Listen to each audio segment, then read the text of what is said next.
Bismillahirrahmanirrahim. Apakah hutang manusia di dunia menghambat untuknya ke surga? Kalau belum sempat terbayar, tentu ini akan dihisab di timbangan.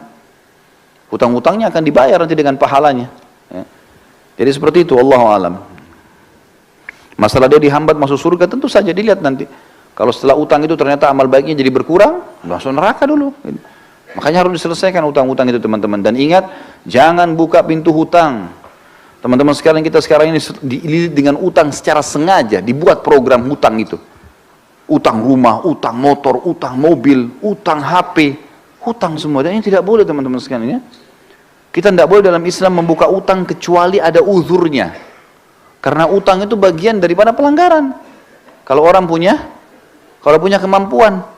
Ada orang subhanallah mampu, kaya raya, tapi semua dicicil sama dia. Kenapa harus cicil ini, teman-teman sekalian? Tidak boleh buka pintu utang nih, berbahaya sekali. Kata Nabi SAW, orang mati syahid pun diampuni semua dosanya kecuali utangnya. Dalam hadis ini dikatakan, ruh seorang mukmin bergantung antara langit dan bumi selama utangnya masih belum dibayar. Berat utang itu, teman-teman sekalian. Lalu apa kira-kira sebabnya utang? Saya pelajari, ternyata utang itu kebanyakan, teman-teman sekalian, disebabkan karena dua hal. Orang ini malas kerja, atau yang kedua, mau melampaui kapasitasnya. Kalau belum saatnya antum punya rumah sendiri, sewa, kontrak, nggak apa-apa. Bukan aib itu, teman-teman. Tapi kita paksakan diri, oh nggak apa-apa, saya kan bisa bayar tiap bulan. Baik kalau antum meninggal, sebelum selesai. Ini kan bahaya, masalah. Atau terlambat akhirnya kena bunga, riba, terbuka dosa-dosa. Jadi tidak halal semuanya, nanti bermasalah. Untuk apa kita paksakan diri, teman-teman? Jangan paksakan diri. Melampaui kapasitas, ya. Itu nggak boleh sebenarnya. Jangan dipaksakan. Kita mampunya naik sepeda, teman-teman. Naik motor. Apa yang kita mampu? Berdoa sama Allah, lalu berusaha ikhtiar. Jangan lampaui kapasitas. Nabung, sudah punya cash, beli cash. Aman. Gitu kan? Misalnya sekarang saya ingatkan teman-teman yang sibuk dengan kartu kredit. Berhentikan, teman-teman sekalian. Berhentikan.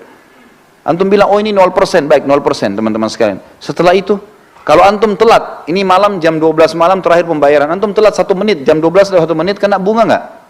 Kena bunga. 50.000, ya saya mampu bayar. Baik, 1 dirham riba lebih berat daripada 36 kali berzina. Untuk apa? Tutup itu, teman-teman sekalian. Karena itu membuka pintu utang. Membuka pintu hutang, dan hutang tidak boleh. Sampai kata Nabi SAW, matlul ghani zulmun. Imam Madzhabi masukkan dalam dosa besar. Orang yang menunda pembayaran utang dan dia mampu, kezaliman, dosa besar. Untuk apa buka ini, teman-teman sekalian?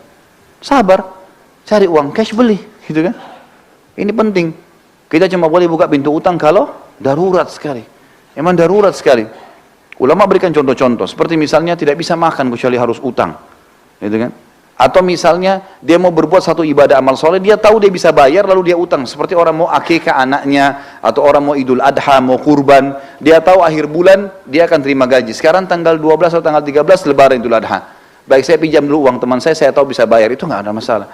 Tapi kalau orang tidak jelas, sampai kata Nabi SAW, siapa yang sengaja utang, ini bab-bab utang semua, siapa yang sengaja utang dan dia niat tidak mau membayar dari awal, Allah persulit dia membayarnya.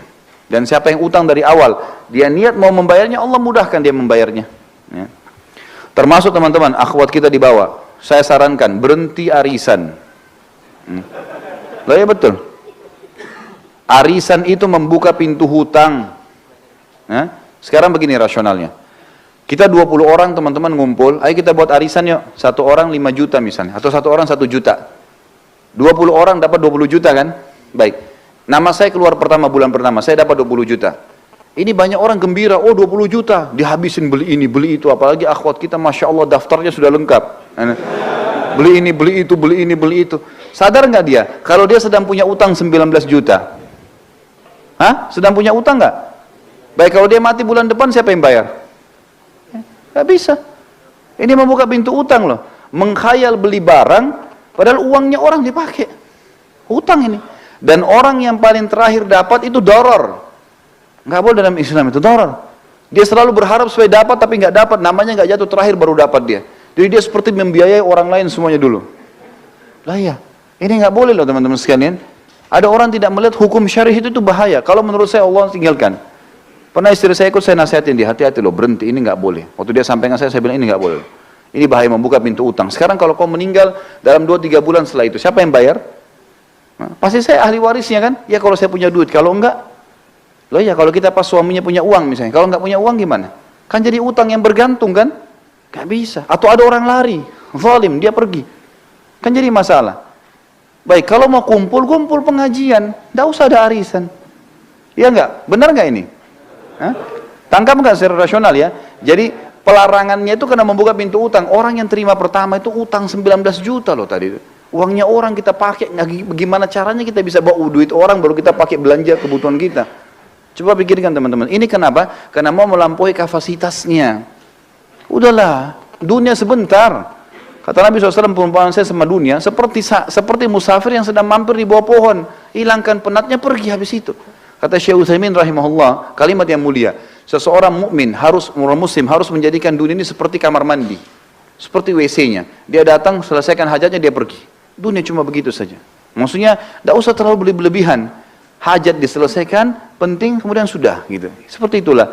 Ya, jangan melampaui kapasitas kita. Ini Allah Allah, ini saran saya ya, saran saya. Tapi kalau teman-teman ada di antara asatidzah, di antara duat yang memang memberikan solusi lain, alhamdulillah. Tapi saya pribadi, saya selalu mencari zona aman. Zona aman. Ya, kita mati, kita aman. Kenapa yang kita masuk ke zona yang tidak aman? Kan gitu. Ini meja kita bagi dua, ini aman, ini tidak aman. Masuk ke aman teman-teman sekalian. Ibadah yang ada perintahnya, gitu kan? Jangan buka masalah dengan orang lain, jangan buka pintu utang, jangan gantung sesuatu, udah jelas semua. Kalau saya tanamkan dalam diri saya prinsip adalah semuanya harus jelas, udah. Halal halal, haram haram, halal tinggal nikmati, halal tinggalkan. Nikmatin yang mampu saja yang ada, sudah. Saya pulang ke rumah kadang-kadang istri saya tanya ada makanan, nggak ada. Mau beli makanan di sebelah, beli aja makanan, ada apa-apa. Sini bawa, toh makan. Untuk apa saya ribut dengan masalah makanan?